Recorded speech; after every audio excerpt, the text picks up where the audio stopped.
Hey everyone, welcome back to the Druid's Den. Today we're going to be working on a kitchen renovation. Some of the things we're going to be doing here, going to be staining this old butcher block because it's gotten pretty old and dirty. And we're also using some of these old tiles that I've got from the shower that we're going to be using to make a backsplash.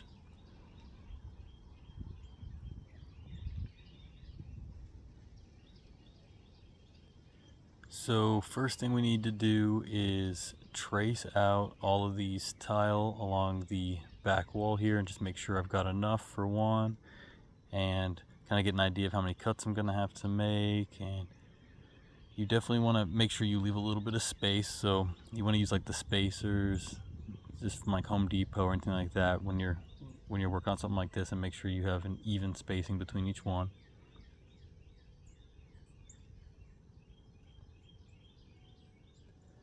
We ended up using silicone caulking to apply it to the back here.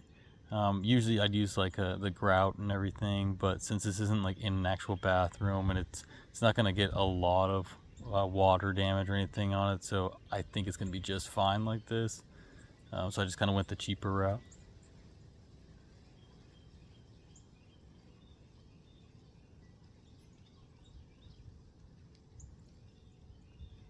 So here are all the solid pieces in place. You can see we put these spacers here in between. Every single other piece here is going to need some sort of cut. So that's where we're headed next. If you've never used one of these before, it basically just has like a miniature pizza cutter on the bottom that you use to apply a little pressure and then score it. And then once, you don't need to cut it very deep at all, just like a nice little cut. And then after that, you use this back piece here and you apply a little pressure. There's a raised spot in the center and it just kind of pops them apart. It's pretty simple.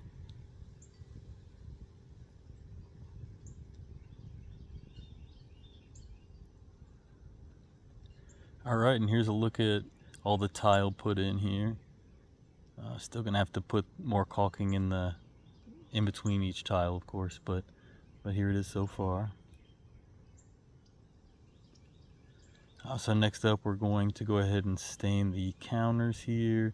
We got a food grade, food safe stain, so that we don't have to worry about anything if any food ends up on the butcher block.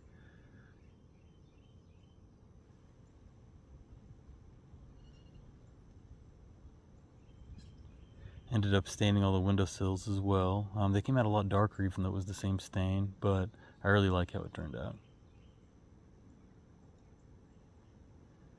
Here's a quick look at how I applied the caulking to the edges. I just put some on there and then just run across it with my finger. It kind of indents on it a little bit, so it ends up with a pretty nice finish.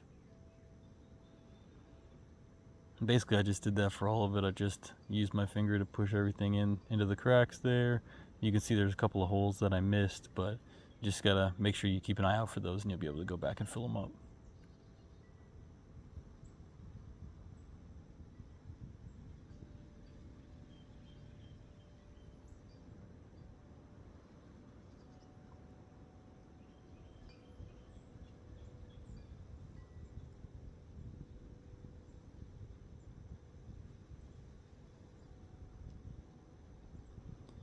The main thing I'd say is to make sure you've got like a wet washcloth nearby that you can be wiping off the excess caulking repeatedly, because you don't want it to dry on there. So I just kept doing that as I was going, just wiping it down, and it's really easy, honestly.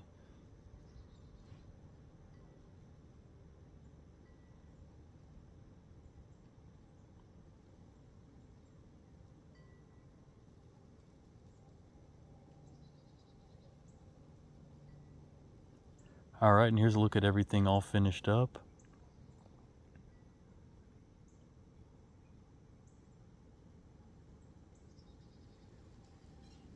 I think it turned out really nice, and I ended up staining these outlets as well, so it all came together looking perfect.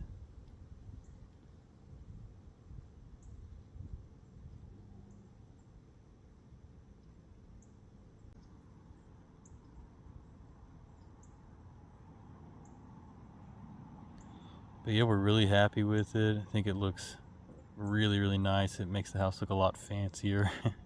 So I'm happy about that.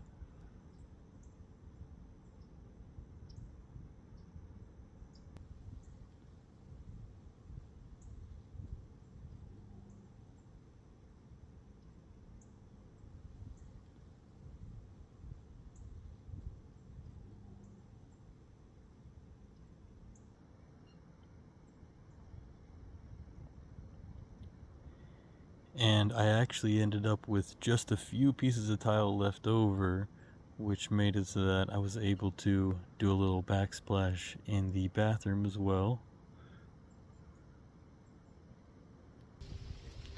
Alright, thank you for watching. I hope you enjoyed our kitchen renovation, and we've got another video coming out in the next week or two. That'll be on the 12 by 24 tiny home. So yeah, alright, bye.